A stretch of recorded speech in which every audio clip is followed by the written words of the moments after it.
And speaking of 1988, here's another one that was released in 88, Pumpkinhead. Now this was very recently released by Scream Factory alongside the Motel Hell, and I did an unboxing video of it. This, I gotta say, I really enjoyed the premise of it. I enjoyed the idea behind it, the whole revenge side of it, the summoning of the witch and of this demon, by the witch. And I think the premise is very cool. Unfortunately, when it comes to sort of the execution and, I have to say the kills were pretty lame. They're pretty tame. You don't really see anything. Arguably, that could possibly be because of the budget, I'm sure it was probably very low. The creature design, though, is pretty cool. That's pretty neat. Like I said, the premise to me is really cool. But unfortunately, I wish it had a bit more gore in its kills. And as far as like the father and son relationship, I thought that was one of the better aspects of it.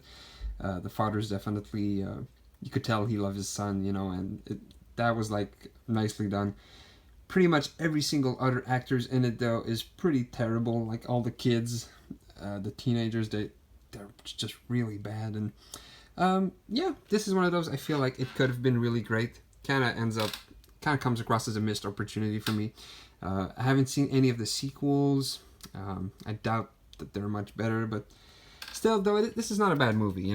You could do a hell of a lot worse when it comes to horror movies, for sure. So it's not bad. Next up, we have the original with Tim Curry right here. 1990 miniseries. So this has got both episodes. Also clocks in at about 3 hours, just like that Salem's Lot there I was talking about earlier. Cool little steelbook right there. I was happy to get this recently. If I remember correctly, this is an FYE exclusive. That's very cool.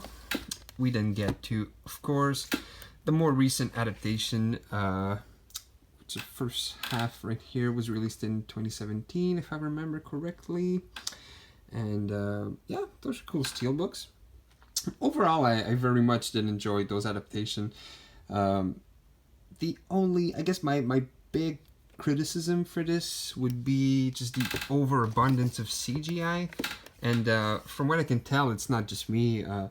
People generally seem to agree that, they really overuse it in this movie when you can't even give me a single real balloon. Like, I get it, helium is it's not cheap, but it's a little I think they really overused it. So many shots and scenes in those two movies are filled with CGI. It just kind of takes you out of it a little bit. But yeah, overall, they were good. The second one, again, it seems to be sort of a recurring thing, even with the original. It just slows down, and it gets sort of like this fetch quest of finding the objects, and it's not bad overall. It's a pretty solid adaptation. If you haven't seen those two yet, still it is pretty solid. Okay, and then we get to this movie right here, From Dusk Till Dawn. What a wild movie this is, and what a strange one also. This, it's like a fusion. First half is like this sort of crime drama, bank robbery gone very wrong. And then the second half is this vampire half, and I'm actually going to stop talking about it because I don't want to spoil it for anyone, but I have to say, if you love that Tarantino dialogue, it is very much present in here. This was not directed by Tarantino. It's directed by Robert Rodriguez. But it's definitely got that Tarantino feel in the dialogue and some of the interactions between the characters. However, you can tell it's got like both personalities of those two guys, the two directors kind of clashing. And I have to say that second half there, the first time I saw this, it is absolutely insane. This is just, it gets so crazy and just so goofy with the vampire half that this is a must watch. I gotta say, you gotta check it out. Not everybody enjoys it. It's kind of different. It's kind of weird, but I would strongly suggest you check it out still. I'd say it's worth a watch for sure. And it does get pretty bloody and gory in the end. kind of harkens back to those older B movies type thing. Tarantino loves doing homage to these like older movies. And okay, and so next up we get to the Resident Evil full collection right here. You get all 6 movies. Now, I am not a huge fan of these. I saw every single one of them in theaters actually, except for the first one. So that might sound a little contradicting there, but you know, as a kid, I enjoyed them very much. And then I think it's around the 4th one where I started sort of realizing that, oh, and these aren't very good. And but I was actually a big fan of the video games. I would play all of the older games, and every single one of them actually, as you can see, I proudly have my Jill Valentine and Leon from the 4th game, and the Nemesis and the Licker right there. I also played the more recent remakes from 2 and 3, and I quite enjoyed those quite a bit. I'm a big Resident Evil fan though, and so I have to say, even though as much as I enjoyed, like, I'd say Nemesis was the one I enjoyed the most back then, I have to be honest, looking back on it, they're not very good. I'm hoping for a better adaptation somewhere in the future. But for now, I mean, the Steelbook is pretty awesome. I do have some nostalgia tied to these movies, and so every once in a while I'll pop and, you know, check it out again. But yeah, it's sort of a guilty pleasure type thing. Okay, Cabin Fever. I do believe this is God, I can't remember his name right now. Directed Hostel. I think this is his first feature right here. And yeah, this is a fun little movie. Really doesn't take itself seriously. Kind of like an homage to those Evil Dead, those cabin movies, you know. Yeah, and I was rewatching it recently, and I in my memories it was more bloody, but it's actually not that gory. Anyways, there's definitely some fun to be had with it. This is definitely one that you don't take too seriously, but it's got that cool little horror movie vibe there. It is enjoyable, you know. I'll say it's fun. So right over here, and then we get to my final shelf of horror movies right here. So with that Resident Evil collection there, we've officially entered the 2000s, and then we follow with Shaun of the Dead. First one in the what they call the Cornetto trilogy. It's also, you know, alongside the Hot Fuzz and the World's End. This is a fun little you know, stupid zombie movie. I'm not a big fan of when Steelbooks do this, and it's got the blue thing, the Blu-ray on top there, because to me it kind of goes against what the Steelbook is. Steelbook for me is more artwork, free of, you know, the specifications that are usually on the J card and stuff like that. So I'm not a big fan of that. Luckily, I don't have that many. I have a couple, like Kill Bill 2, Tarantino. There's a couple more I can remember. But anyways, aside from that, neat little Steelbook. I think there's like, you know, at least like 10 different versions, 10 different Steelbooks of this movie. It's pretty crazy. Okay, and now we get to the Saw franchise. Now, as a teenager, I was absolutely obsessed with this franchise. I loved it so very much. The first 2 I saw in high school, like my first year of high school, I think, and then the 3rd one, I have like such a nostalgic experience with that, because Saw 3 I saw in theaters, and I had to sneak in with a buddy of mine because this is in Canada, and more specifically in Quebec, and it was like a 16 plus. The next year I would have been fine, you know, but then I was like 15, and yeah, so we snuck in, and that's one of my most nostalgic, one of my favorite memories, is watching Saw 3 in theaters. And then I've seen every subsequent sequel also in theaters. Looking back on it now, I mean, they're not all that great, especially the later sequels, but I still have a lot of nostalgia tied to these movies, and this Steelbook right here includes every single one of them, even the more recent Jigsaw. So yeah, it's a very neat little Steelbook.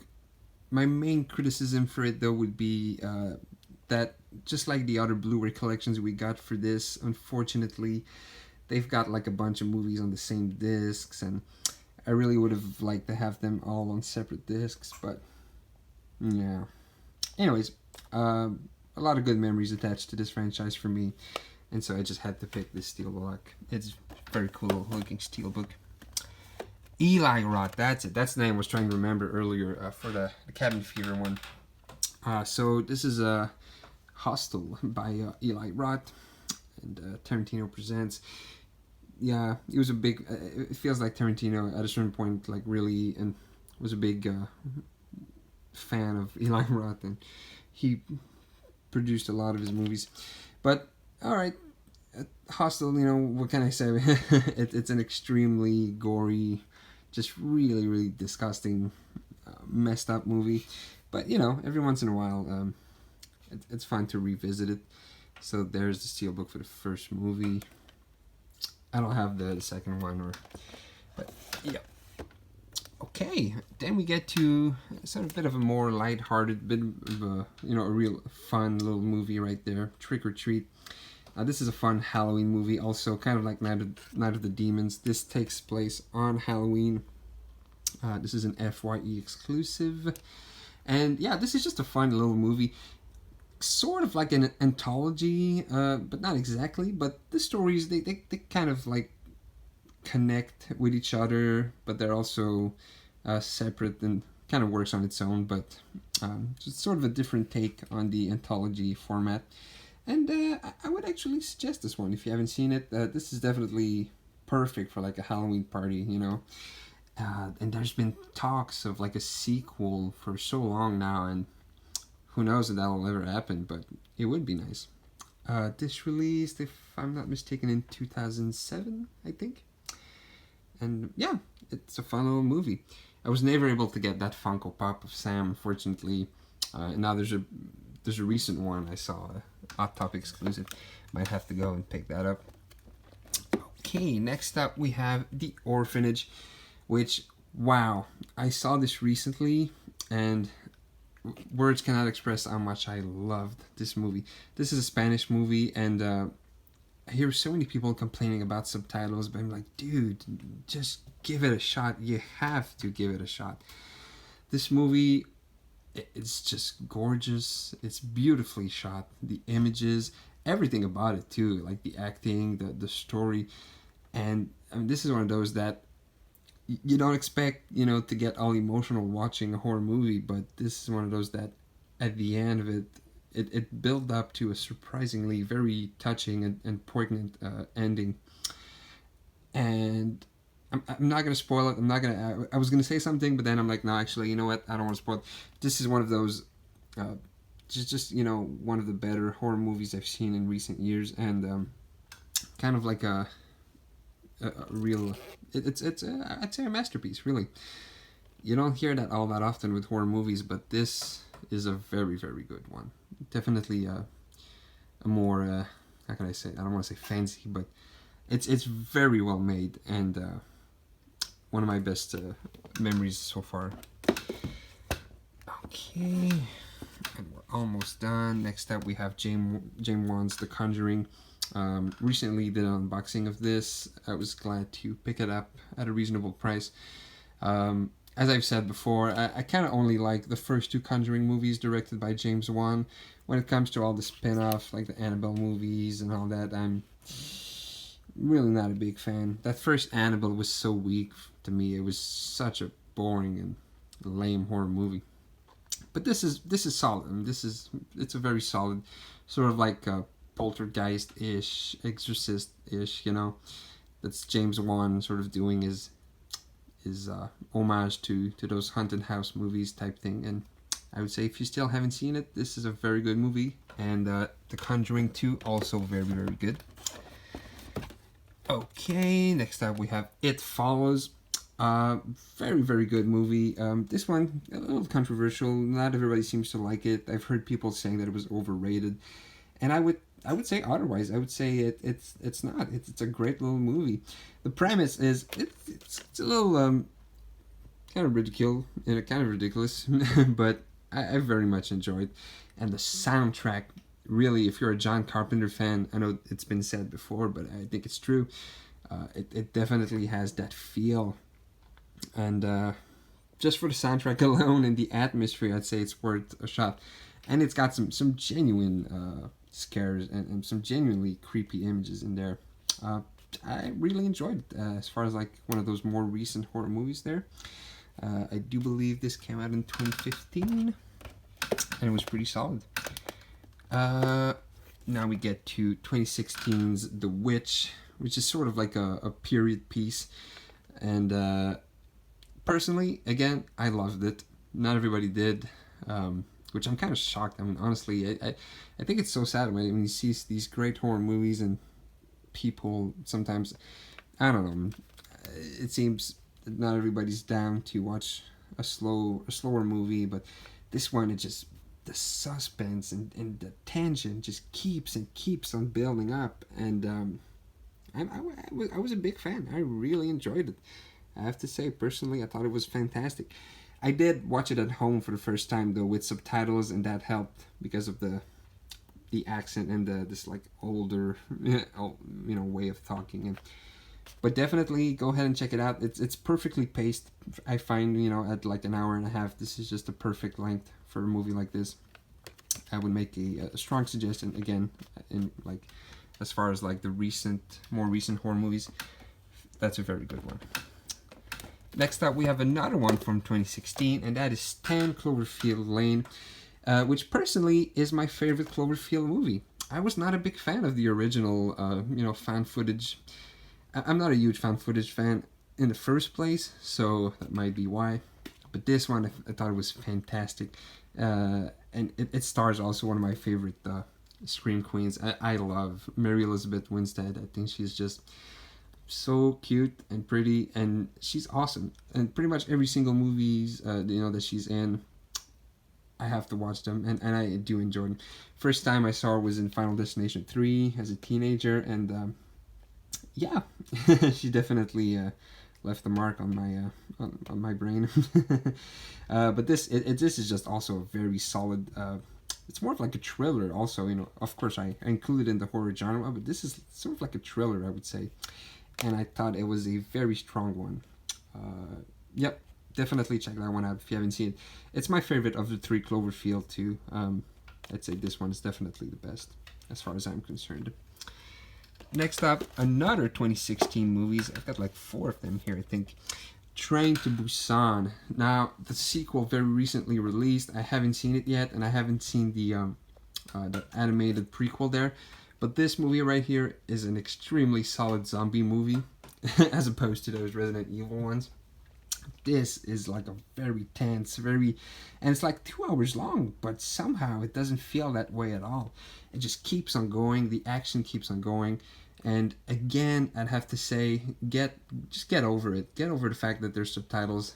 Do yourself a favor and watch this movie. It is very, very... It's like intense, it's just very intense. And this is another one of those where it's like you don't expect to get emotional watching horror movies, but I have to say there's a scene in there at a certain point, and you'll know it when you see it. But damn, I never thought I'd get teary watching like a zombie movie.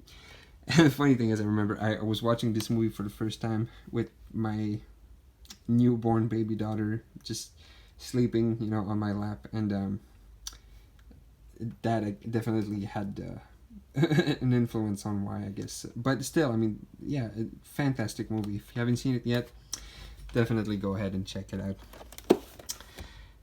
Next up, Fede Alvarez, Don't Breathe. This is the movie he directed right after he did the Evil Dead remake in 2013. So this came out in 2016, I do believe. And yeah, I very much enjoyed it. I saw it in theaters too.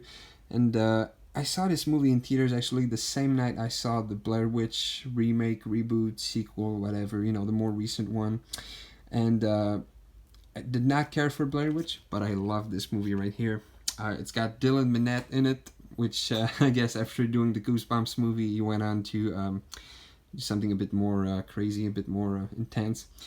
And yeah, again, I don't want to steal anything away from this movie, so I'm not going to talk about it too much, but this is a pretty tense little home invasion type thing. If you haven't seen it yet, go ahead. I strongly suggest it. It is pretty serious, pretty intense.